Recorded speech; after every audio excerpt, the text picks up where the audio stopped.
German banking economist Richard Werner was selected as a global leader for tomorrow by the World Economic Forum in Davos in 2003. Here, he tells us an insider's view of what to soon expect, and says the only way to survive the Great Reset is for us to immediately begin setting up our own banking system. In each domicile, they should be locally set up and authorized by the local regulators, and it's a profitable investment. Banking is profitable.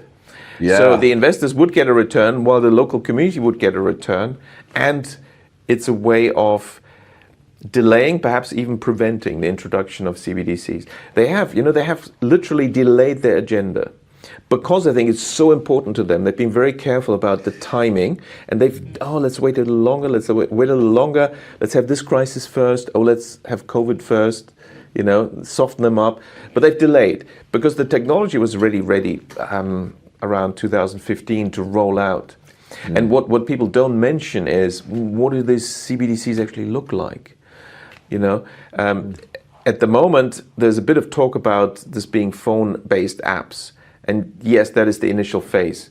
But what was already ready around 2015 is the ultimate goal, what they really want. Apparently, I was told by a central banker, is, CBDCs looks like a small grain of rice that they want to put under your skin, which is, in my view, a violation of human dignity. And they realize there is a hurdle.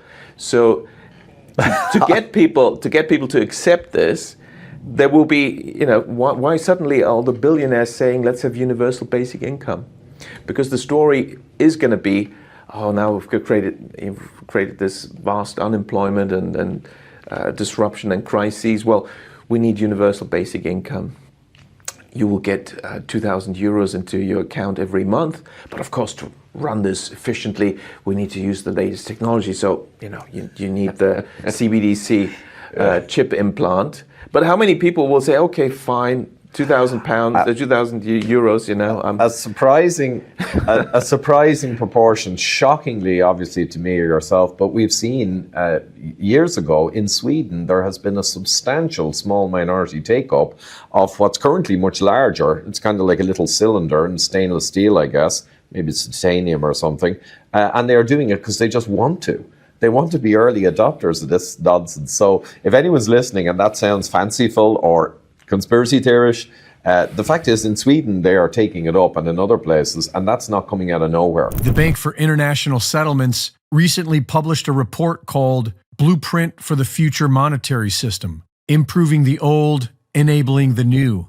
This report proposes that a central bank digital currency will serve as the new reserve currency, and calls for the digital confiscation of all physical property by assigning every real-world item its own unique digital token, which will contain rules on how each item can and cannot be used, so that each person can be controlled and conditioned directly by the central bank. Reporting for InfoWars, this is Greg Reese.